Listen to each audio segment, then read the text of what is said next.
Assalamualaikum warahmatullahi wabarakatuh.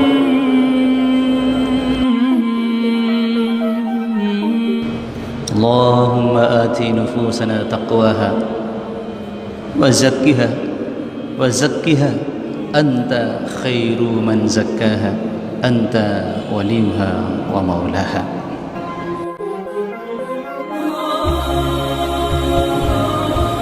Ketika kita berusaha istiqomah agar langkah-langkah hidup kita tetap di jalan kebenaran, alal haq hatta al-mamat, sampai kita mati, berarti kita harus selalu juga menjaga kesehatan hati kita, kebersihan hati kita, dan kejernihan jiwa kita.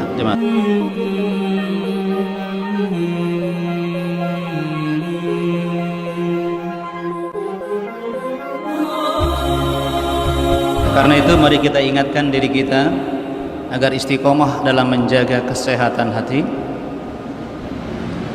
dengan firman Allah di surah Al-Baqarah ayat 10. أعوذ بالله من الشيطان الرجيم في قلوبهم مرض فزادهم الله مرضا ولهم عذاب أليم بما كانوا يكذبون.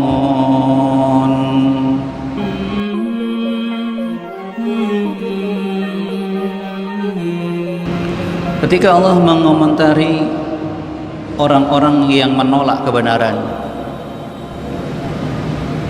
ketika Allah mengomentari orang-orang yang jauh dari hidayah, Allah menjelaskan persoalan mendasar kenapa demikian. Fi qulubihim marad, karena dalam hati mereka ada penyakit. Berbahayanya fazadahumullahu marada, Allah akan menambah terus penyakit mereka. Kalau penolakan kepada petunjuk Islam, kalau penghinaan kepada Islam terus berjalan, jadi penyakit itu kalau nggak diobati semakin parah.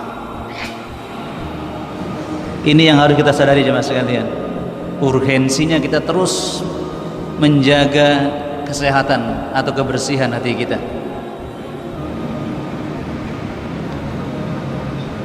Sudah hati semakin parah sakitnya, walahum adzabun alim, naudzubillahi min dzalik, mereka pasti mendapat azab yang pedih.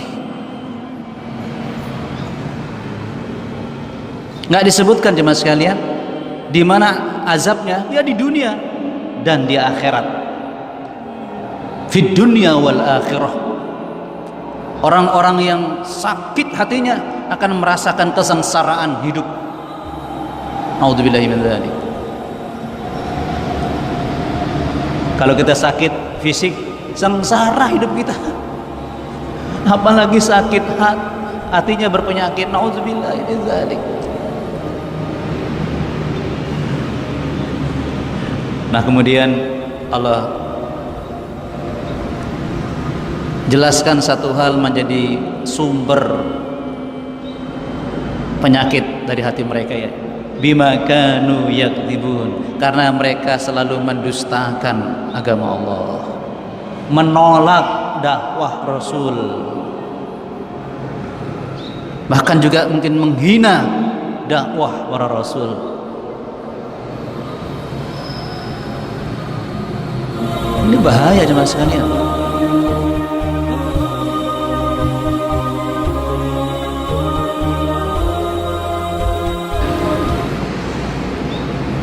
Ada seorang ulama mengatakan, ajaban minan nas yabquna ala man mata jasaduhu. Heran, orang-orang selalu menangisi orang-orang yang mati fisiknya, mati jasadnya. Heran. Wala yabkuna ala man mata qalbuhu, tapi tidak menangisi orang-orang yang mati hatinya. Herannya di situ. Coba kita renungkan jemaah sekalian. Ya pastilah, apalagi keluarga terdekat. Kalau keluarganya meninggal dunia, nangis pasti. Bukan masalah itu yang dibahas, menangisnya kepada orang yang meninggal tadi, bukan. Tapi kenapa tidak menangisi orang yang mati hatinya?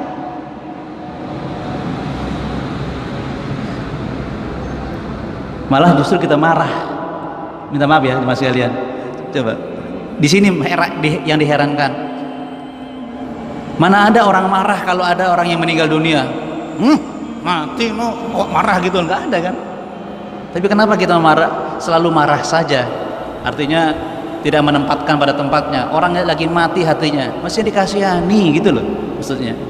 Kasihan mati itu hatinya, orang mencela Islam terus kerjanya sakun gitu loh mas sekalian.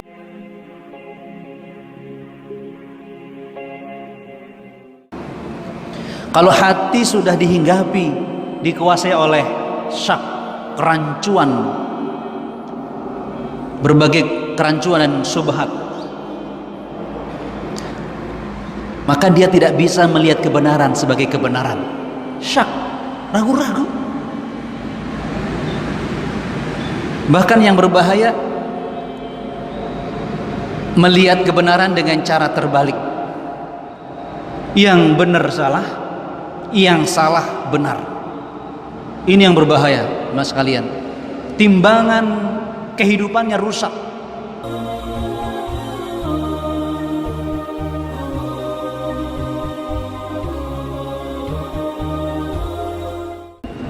Yang jangan kita lupakan, sikap-sikap kita, sikap manusia sangat tergantung hatinya tadi. Kalau sakit hatinya tadi, rusak timbangan kehidupannya. Mana yang terpuji, mana yang tercela, mana yang baik, mana yang buruk, mana yang prioritas.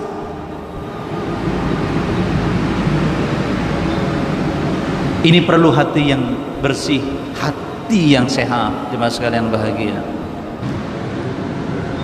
Orang yang hatinya berpenyakit,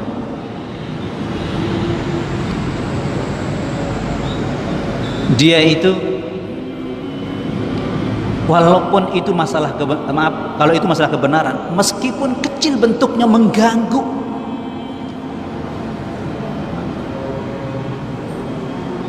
minta maaf ya, mungkin sebagai contoh, sekedar celana aja, celana yang cingkrang, radikal, coba, kecil bentuknya kan, sekedar potongan celana saja kecil kan, hubungannya dengan yang besar, radikal. Orang kalau sakit gigi jemaah sekalian, ayo sakit gigi,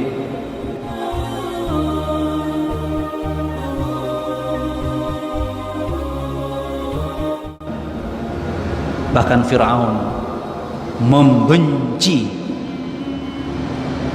kebenaran, bahkan ketika sampai menghukum yang asalnya tukang sihirnya bukan beriman. Coba baca ayatnya nih mas sekalian. Hasadan min indi anfusikum, nggak suka, dengki, penyakit. Jadi kalau sudah hati berpenyakit tadi, melihat orang baik dalam kebenaran tuh dengki, nggak suka. Karena penampilan orang-orang yang dekat dengan Allah tuh beautiful, ya kan? Gampang tersenyum, padahal banyak utangnya, ya kan? Tapi tersenyum, bahagia, nggak suka. Itu penyakit dengki min andi anfusikum. Maka lagi-lagi jangan pernah kaget kalau Anda atau ada orang-orang yang hidupnya lurus, baik, bahagia, cool dalam kebenaran, ada yang dengki. Memang Banyak orang-orang yang sedang sakit hatinya, kasihan mereka, kita tolong mereka. Unsur akhaka zaliman au mazluman, tolong saudaramu. Kalau menolong berarti kasihan kan? Kasihan, tolong dia yang suka berbuat zalim atau yang dizolimi. Sahabat bertanya, kalau yang dizolimi ditolong wajar, kalau yang zalim ditolong gimana caranya? Buat dia sadar. Makanya jemaah sekalian, untuk mendeteksi hati kita semua, orang kalau fisik lemah, berpenyakit, udah sakit gigi tok, lemah badannya, sekedar tuing-tuing di sini di kepala dikit aja lemas, gak kuat fisiknya. Sama kalau orang lagi hatinya berpenyakit, lemah ketaatannya kepada Allah Subhanahu wa ta'ala.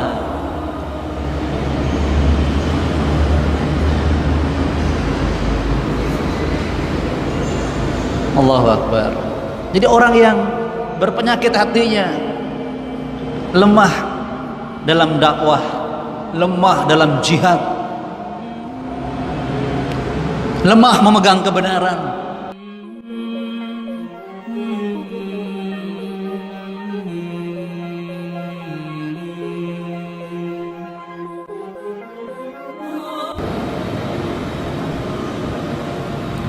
godaan yang muncul dari wanita, dari harta, kekuasaan, cenderung membuat orang yang sakit, berpenyakit hatinya ini rakus kepada dunia.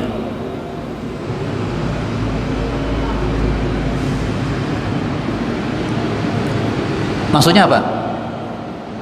Kata-kata rakus ini menunjukkan begitu gampang dia menerima kesesatan, Allah sudah beriming-iming dapat tambahan dunia.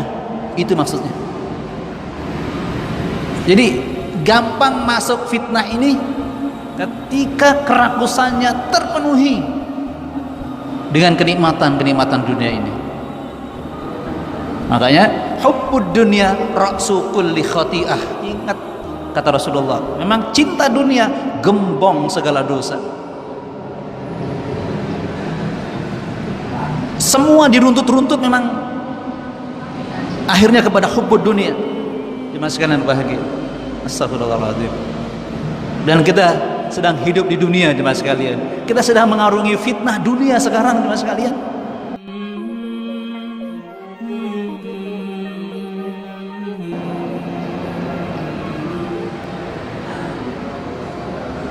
Ya Rahman ya Rahim, la haula wala quwata illa billah. Kita kalau nggak punya Allah yang nolong kita, kita nggak berdaya menghadapi fitnah dunia, kesenangan dunia ini, kerakusan kita kepada dunia ini.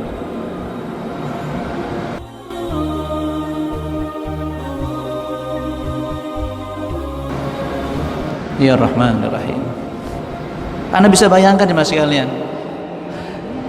kata orang Bangil ketok moto gitu ya, di masa pandemik yang banyak orang butuh pekerjaan, kekurangan pasokan makanan, gini, sempatnya mencuri bagian orang yang butuh itu loh jemaah sekalian. Anda bisa bayangkan di mana nuraninya jemaah sekalian.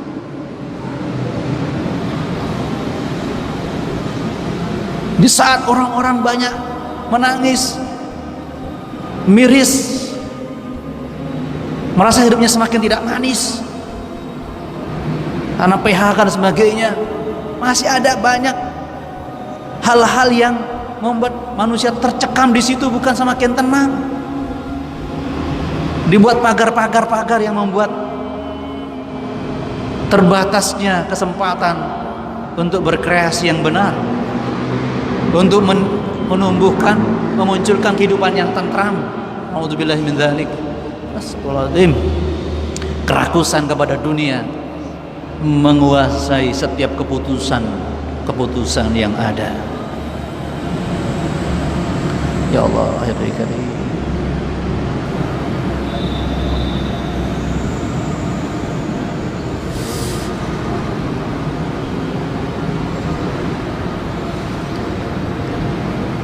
Mari kita belajar terus menjaga keprihatinan hati kita, terutama buat diri kita masing-masing, keluarga kita, saudara kita, dan teman-teman kita.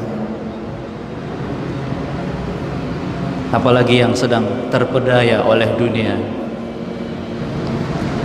Kita harus marah dengan perilakunya, tapi kita kasihan kepada orangnya. Ingat ya mas sekalian, seperti mengasihani orang sakit ya, sakit parah, seakan, apalagi hati sedang berpenyakit, seakan ya Allah, semakin tua semakin sakit parah, aduh seakan nggak tahu diri juga mereka, lebih kasihan lagi kita di mas sekalian. Oke, karena itu mas sekalian, tadi kita bicara penyakit secara umum, dampak-dampaknya, bahasa dikit takut penampakannya gitu ya, imbas atau pengaruh dari penyakit hati itu jemaah sekalian. Mudah-mudahan hal ini membuat kita semakin fokus, semakin yakin dengan proses pengobatannya. Hanya Allah yang bisa mengobati hati manusia, dan Allah sudah siapkan Al-Qur'anu syifaa'un lima fis sudur. Al-Qur'an adalah obat bagi segala penyakit yang ada dalam dada manusia, pada hati manusia. Penyakit model apapun di hati itu, Al-Qur'an menjadi syifaa'un. Ingat jemaah sekalian, maka sebuah kenikmatan besar kalau kita terpilih untuk menjadi jamaah masjid, jamaah taklim. Tolong dinikmati jemaah sekalian, jangan bosan minum obat ya, karena kita selamanya perlu obat hati ya kan. Bosan minum obat, bosan taklim, ustadznya bosan memberi ceramah, tidak boleh jemaah sekalian. Siap tidak bosan semuanya? Semangatnya ya Allah. Baik, semoga setiap kajian ba'da subuh, ba'da maghrib menjadi pengobat hati kita untuk semakin yakin, semakin mantap untuk menjadikan Allah sebagai tujuan, akhirat sebagai obsesi, dan tidak tergoda oleh dunia fana ini. Subhanakallahumma wa bihamdika asyhadu an la ilaha illa anta astaghfiruka wa atubu ilaik. Assalamualaikum warahmatullahi wabarakatuh.